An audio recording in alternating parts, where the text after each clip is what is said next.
Hello dear viewers and welcome to RTD's English News Edition. Here are our major stories. The President of the Republic has sent his condolences to his Algerian counterpart following the plane crash that caused the death of more than 250 people.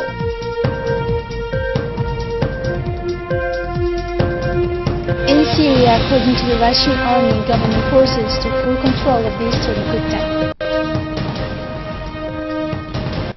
Thank you for joining us in our newsroom. The President of the Republic, His Excellency Ismail Mergueli, sent a message of condolences today to his Algerian counterpart Abdulaziz Bouteflika following the plane crash that caused yesterday the death of more than 250 people in this country. In his message, President Ghele expressed his compassion and solidarity to his Algerian counterpart. The people in the government of Djibouti also join me in expressing their sympathy and friendship to the Algerian brother people in the context of a terrible ordeal the Djiboutian head of state wrote.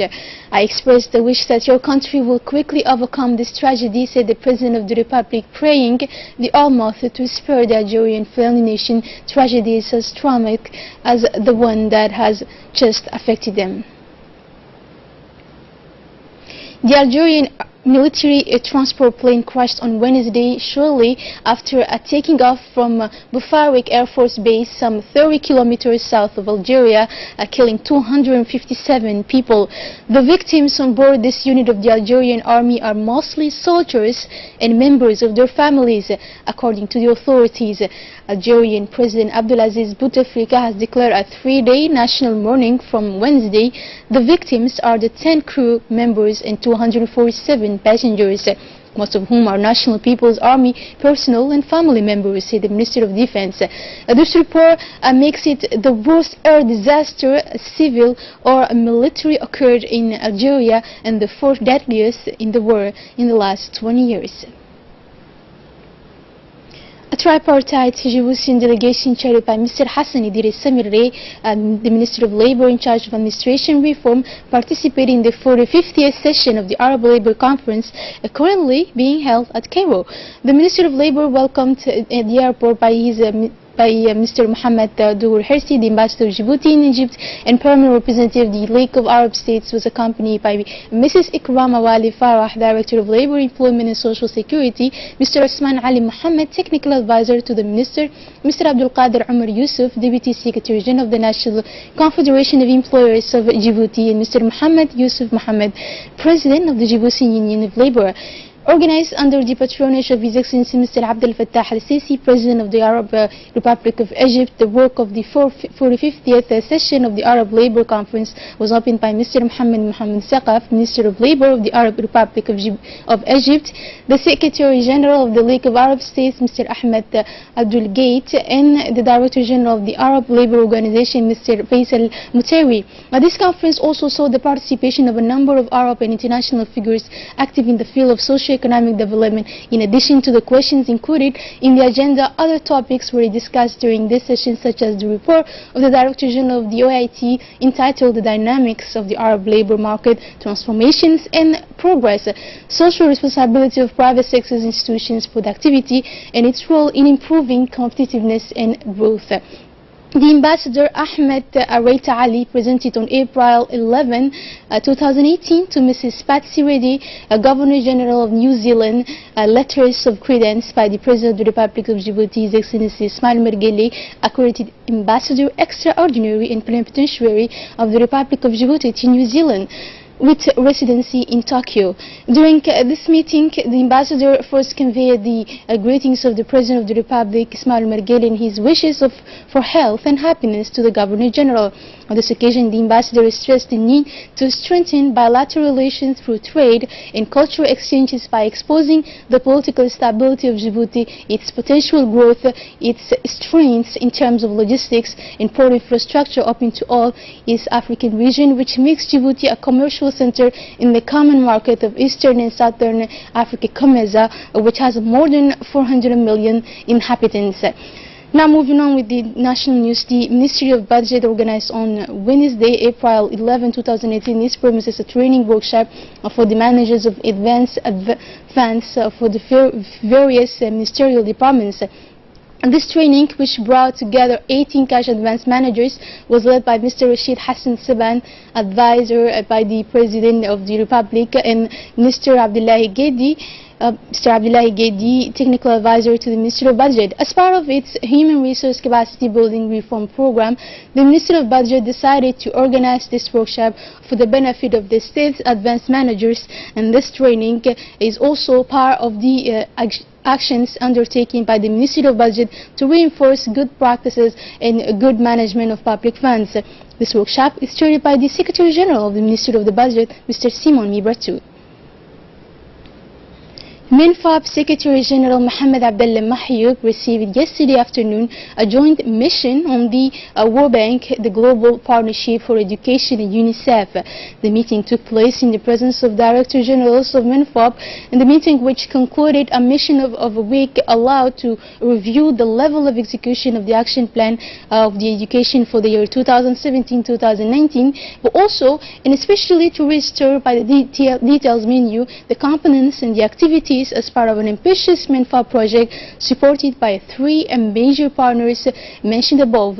With a budget of $26 million, this project will have to meet the challenges of the education system in the establishment of an inclusive and quality school.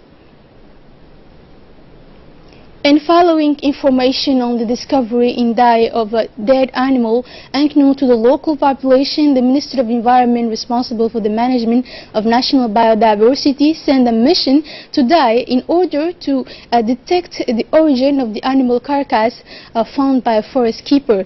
The animal was discovered a few months ago by the guard of the forest Ahmed in the cliffs of Go behind the forest, a place inaccessible for men and cattle. After his decomposition, he brought the carcass back to his place of work, and not being able to detect its origin, he showed to the local population. A close cousin from Djibouti took a picture of the animal carcass and posted it on social media.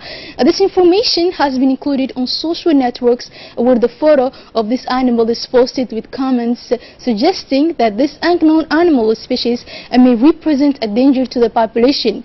To identify this animal, 2 experts from the Environment and Sustainable Development Department visited the site with a team from the RTD. These experts thought it was a red mongoose called tiger in Afar in Somali. To confirm this diagnosis, the Ministry of Housing, Urban Planning and the Environment sent a photo of the animal to the French biodiversity specialist and American expert from the entomology department of the Smithsonian Institute in Washington. These 2 international experts have confirmed that this is a red mongoose. The Director General of the Djibouti Post, Mr. Bahnan Ali Meidal, and the Inspector General of the Labor and Social Law, Mr. Abdi Farah Illi, today signed a bilateral agreement. The signing ceremony took place at the Post Office of Djibouti. The agreement sets out that Djibouti Post Office collects and delivers the mails to and from the IGLS for the purpose of providing a public service of proximity to the plaintiffs and the companies on national territory. More generally, through this bilateral agreement, these 2 flagship institutions of the state undertakes to work in close collaboration in order to translate a political will of the highest authority of the state to accompany the reform of the public administration. This agreement, which meets a public service quality requirement, will serve to facilitate and streamline exchanges while encouraging inter-public institutional collaboration and the culture of good governance. And for his part, the General Director of the Post of Djibouti, Mr. Bahnan Ali Meidal, emphasized the pioneering character of this agreement between the Post Office of Djibouti and the IGLS, which translates, in fact, the will of the head of state to decategorize a public institution that strengthen their collaborations to improve the quality of public services. And to wrap up the national news, the Executive Secretary of the ONARS met this morning the first advisor of the Belgian government ambassadors in Ethiopia. This visit took part of the project of the empowerment and integration of young Djiboutian refugees. The goal on empowerment of the vulnerable young Djiboutians and urban refugees through the establishment of micro-business generating income, namely fishing, hairdressing, garage. And let's recall that these micro-enterprises that will benefit these 40 Djiboutians and 40 refugees are a free title financed by the Belgian government through the IOM in collaboration with the Ministry of the Interior and the owners.